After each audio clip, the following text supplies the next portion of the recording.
discussion sur les amendements. L'amendement numéro 137 de Monsieur Grosdidier. Je désespère d'entendre un peu de raison dans ce débat. Et je maintiens cet amendement de suppression parce que j'ai assisté à ce débat et voir les ultras des deux bords s'auto-alimenter. Non, le droit doit être respecté. Non, nous sommes en République, en démocratie, et en République et en démocratie, rien ne justifie qu'on exprime ses opinions en violant la loi. Et je l'avais redit tout à l'heure. Je condamne avec autant de fermeté les agressions de permanence parlementaire ou d'administration, que ce soit de la CGT ou de la FNSEA. De la même façon que je considère que l'atteinte au bien d'autrui, qu'il s'agisse de champs OGM ou de champs bio ou d'autres choses, doit être condamnée exactement de la même façon. Nous avons un code pénal qui le prévoit. Nous avons un code pénal qui sanctionne l'atteinte au bien d'autrui, qui considère que c'est une circonstance aggravante que de le faire en bande organisée. Donc nous avons tout l'arsenal législatif pour sanctionner ce type de délit. Il y a eu problème. Il y a eu problème quand les parquets n'ont pas poursuivi. Et ils le font pour des raisons politiques ou sociales. Ça m'a toujours choqué. Ça m'a toujours choqué, mais de toute façon, créer un délit spécial ou pas, ça ne changera rien, je veux dire, opposition du parquet dans des circonstances exceptionnelles. Il y a eu des difficultés, effectivement, d'application ou de protection ou de condamnation des fauchages quand a été soulevé l'état de nécessité. Faisons une bonne loi. Une loi qui respecte les principes de la Charte de l'environnement.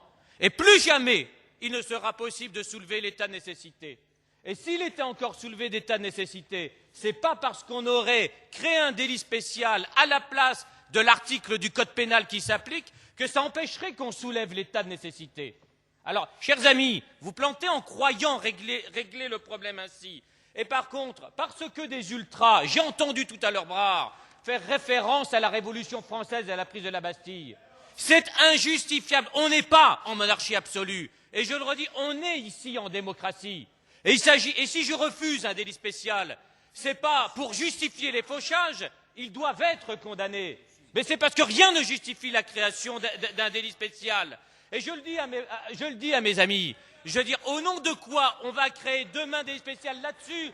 Demain, est-ce qu'on va condamner plus fortement des atteintes aux permanences ou aux administrations de tel ou de tel syndicat? En quoi, au regard de la faute contre la société, d'agresser, je veux dire, un champ avec un OGM a plus de gravité? Si c'est un centre de recherche, s'il est destiné à la lutte contre la mucoviscidose, effectivement, il y a là des circonstances aggravantes qui pourront justifier, de la part du juge, sur le fondement du code pénal actuel, eh bien, des sanctions qui sont plus graves. Et je le dis, alors, vous ne créez même pas un nouveau délit, donc c'est trop dire de faire que c'est un délit d'opinion, puisque le délit est déjà sanctionné dans le code pénal.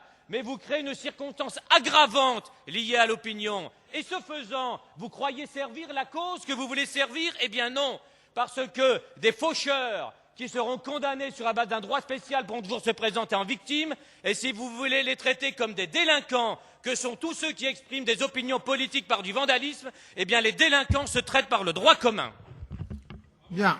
L'avis de la Commission?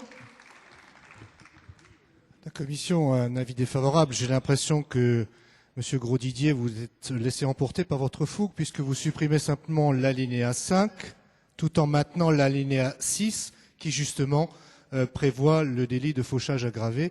Donc je ne comprends pas la cohérence entre l'amendement tel que vous le présentez et la façon dont vous l'avez explicité. Avis défavorable.